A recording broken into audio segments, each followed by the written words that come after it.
Manipur gi miyam punamak ai nuluksari amukta thokidriba mawngda prithvi gi oina laiba coronavirus na adugumba piraiba awaba mishimina sigi mari laina khoi state sida haukiba tarik kunguni thoidagi khoi curfew lok thoga social distancing loina na yumda leira bawda social distancing dawr kanda aduga sorok lambi thokta mi thokta na baina curfew lok thoga lakibani amuk nation gi oina apunba gi oina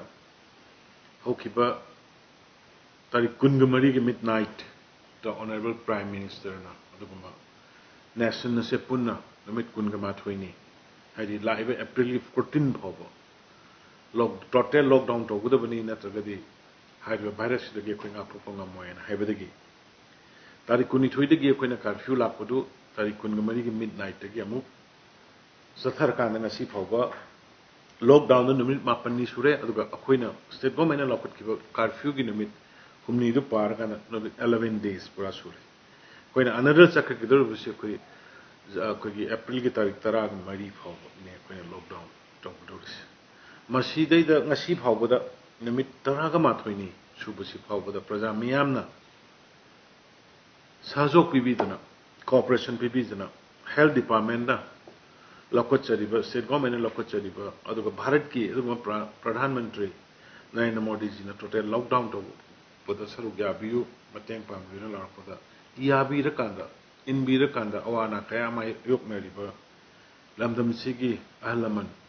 imai bel silinau sadra sarji mayam punamak ai kai khuna buchari makhata na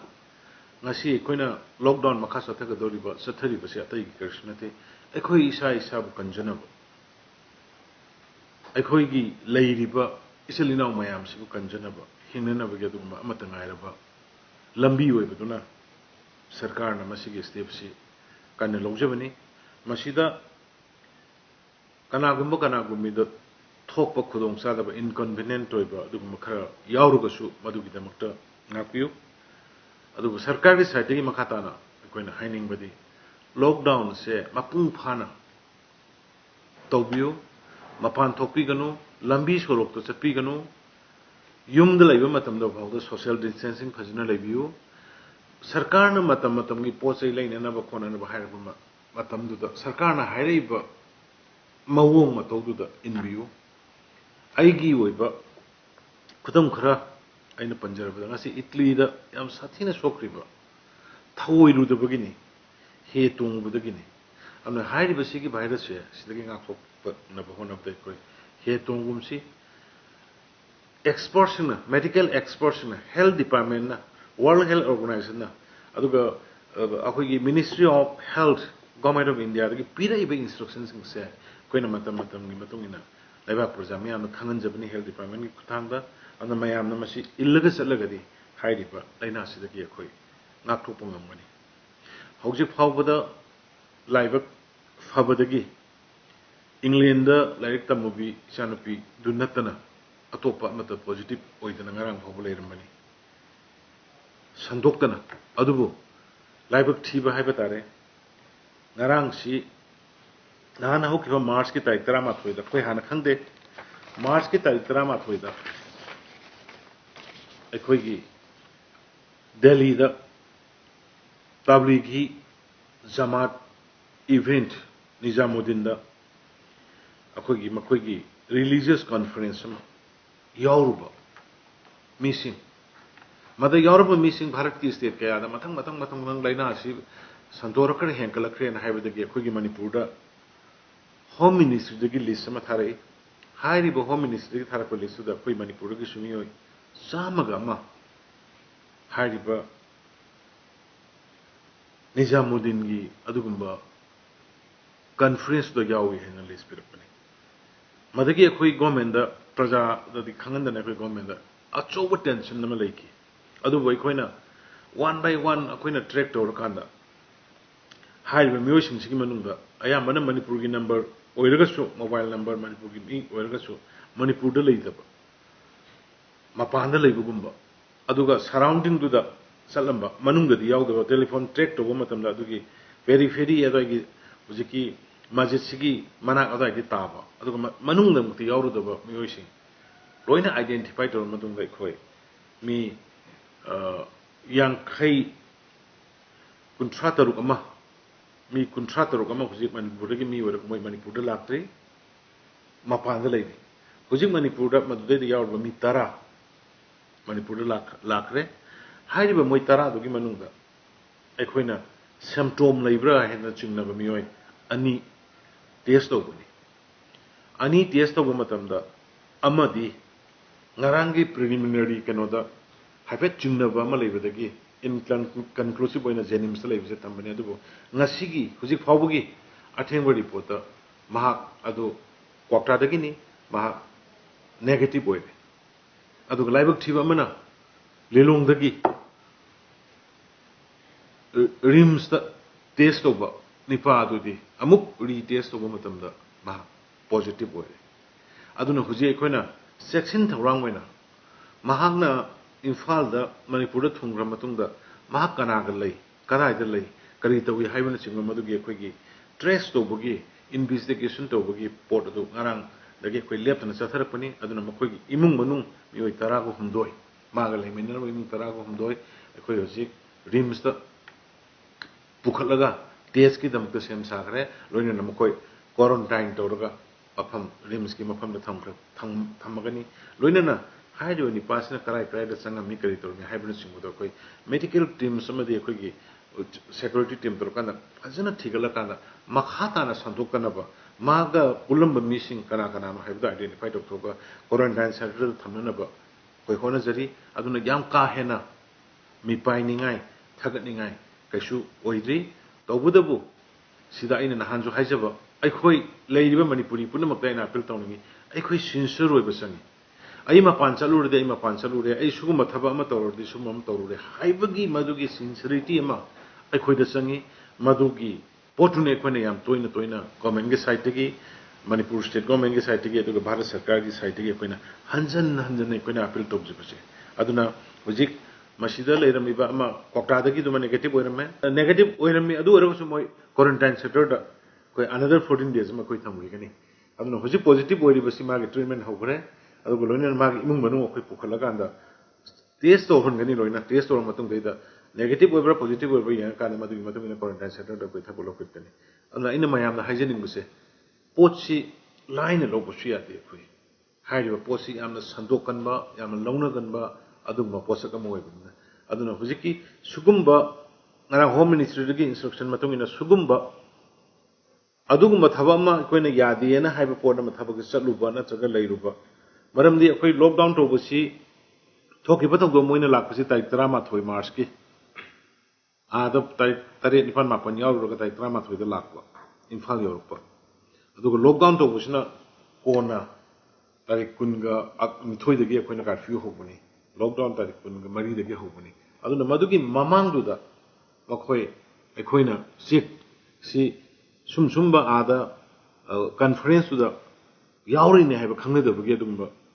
gap ama leikiba adubu masi home ministry dagi yam serious oina logo loina na adugumba conference duda yaurba maramdi state putting mat to hoji assam da sulai leram da assam da tratruk subre karai dagi hoji conference yaurba dagi aduna maduna conference da yaururi basi draga karigi tak tabno haibigi mongda case affair lo khulu haidana national disasters management act ki makhada mogi matakta affair lo kadabani haidana home ministry gi akan me instruction lay aduna koi madugi mogi matakta kamai to buno karino haibana simbagi madugi hojiki national disaster management act ki makhada affair sanana busu koi government ge thakta ge koi process so hokre and miyam da aina appeal tong musi koi puning phathana only yumdagi mapan thokta social contact of the masidagi hana phaba medicine laite haina miyam dai appeal tok jabani sigi miyam na manung da leiringai marak sida prime minister honorable prime minister na scheme ga lok thokre seng pirak kadana bagi tha ma pibagi ani pibagi hum madu punamak tu matam gi oina koi leiriba officers sing leiriba government gi machinery mayam agents sing tor kan koi soidna praja da yongnar ba tor kani mi paina ba phangoi haibagi ama haibagi mangda tariba coronavirus tagi ngak thoknanaba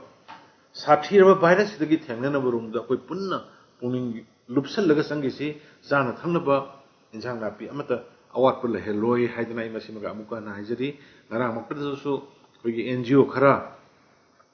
moigi Manipur gi oiba sing moi mobile oin injang napi yonanabagi damakta moida ayaba IDC singda koigi curfew komthoknabagi lockdown da komthoknabagi ayaba pikre sing sak yenanabagi mafam matam gi oina miyamna khangalaga laksagani akoi soidna haijirakani aduna Bharat Sarkarna lokholakpa sugumba yumda confined tawrga leiringai matamsida khara da wasu kananabagi thabak khara da koi jandan haidana koigi prime minister gi dum scheme dugi makhada mioi nupi crore kunmuk si koi April gi tha ngasi dagi haptoina tha ahum sida masa gi account lakliba tha ahum sida haibani ko hadi March April May June sibaw gi manungda masa gi account da dum lupa changa loina changa ni 20 crore punna mi masing siba hajariba adagi maneraga gi hana imung crore lising tarawam doiga sumna humpuni toida nomogi khusumal lupa chama ga marifun thogi sangda toramadu hujil lupa sani ga ni de hengat hangre adagi senior citizen adagi lairaba widow sing adagi disabled sing da mioi crore hum kal palising ex gracia oina mama ge account loina piragani adagi PM Kisan Yojana gi makhada lomi crore nipan ga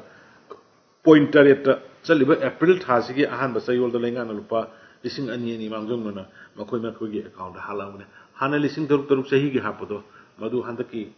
si irang sik mari lena na covid incident mari lena lising ani hana mangjong na hapani aduna mayamda ekoi state government na hujik si yam kanna jiriba mau even yam maru ina ekoi gi unguarded border mayam ama Indo Myanmar ga taina Myanmar da su hujik si masigi covid laina si phajona sandorai ba laina si ekoi khangdabanina ekoi border area da more da new somtal da dagi behang da leiba praja sing khangdabanina phawjin torga dum lambi phawnar ga leiramba mayam ama ekoi identify tore mafam kun sagi mathukta ekoi identify tor kanda hujik ngasi hapta muki mamang dagi ekoi more da mafam manga taruk hena thingba hokre phajana ekoi iron pillar tor kanda bak wer tor ga tinana CGI chinna khar kanda adagi kaino da koigi Tenglopul district ki da haukhre adagi Chandel district ki da haukhre Behang area Chochanpur area gi loina basinda thingba haukhre hoji kamjong gi area ukhrul gi area da leiba mafam tani nipan amusu khoi identify tawre sisu ngasi hapta mo sing manung da koi fencing toba loiragani mi sing si laina sing ti mi unabdagi sokadamina yaringai sigi COVID-19 sigi protect tongna ba akhoi rongi misu hom sangdaba moi rongi misu somda sangdaba ina tokna madugi fencing mafam kaya da lokala kanda koi thaba hore aduna mayam da Manipur mi mayam da aina appeal tawjebasi akhoi homestay yumdagi mapan thoktaba aduga kariguma tangai phadana government na hairapui matungina essential commodities kani kari lobala ko matamda madu ikoina social distancing policing na or NGO sing na mayamna thammi ba space foot marigi or mangagi or ahumgi madu distance su thambina ba haidana ina appeal tawjadi aduga ising yen bada oiro cheng yen bada oiro adagi insang napi yen bada oiro hekta ikoigi nangauraroi phangauraroi bagi mata da group chamsel laga tawbiduma ai totally madu tawbiganu soidana ekoi phangani ekoi Manipur sida da kaisu yam ka hena kaisu wate adagi yamna nungai ba yamna appreciate tawningai oiba bana ekoi gi leiriba college Manipur University aduga college sing leiriba aduga NGO aduga ekoi gi small and medium entrepreneurship hujik ngakoi mayamna koi kano saba hand sanitizer saba aduga mask saba sumba mayam si ekoi state sida hujik mayam ama thola kanda medically doctor na sena kadam tu mok sabang amdro ko preventive oina akhoi local mena lamzao sorok the gimla sena ga posting ge koi local product yam phajana mass hoina puthokpa hore ngarang tasu sanitizers mayam ama local gi NGO singna puthokpa gi urga la ami amna sumai tokna mayam ama punna koi thengna minari aduna hairiba ekoina appeal tokjariba yumdagi mapan thokpidaba aduga hairiba April ki tarik tara mari manga swai bhaubusi fajana khangbi lerga adusu hujik prime minister ga video conference to budaman harisi April ki tara mari tara manga sida hangi haidana koi ta wa thoga hana ge tomai na maya pupun punna tawrga di aikoina nangi lockdown toriba nimit kun ma thoni lockdown torise kaimda kana ba phangoi adu hangi haraga su ingna tamna mafam ama hanga kanda ama dai mi tara kun ya khai sama lap na hana gi se dum maintain tawrga leba aduga insang mi rest of the punjan daba madu honorable prime minister gi mai ki de su appeal tori aduga ai side gi honorable prime minister haibidu ma ai mayam da convey tawjari matam khar se khanga kanda ekoi gi mirol koi jati koi gi leiba si amade koi gi state si mayam si kan ga dori bani haibasi kaubi dana isang nga ki pen daba nga ki numai daba nga ki inconvenient roiba mayam do koi bear dominacy tobiu ekoi sarkar matam punamuk to mayam ya war pa me kanaba leizeri haidana ya appeal tawjari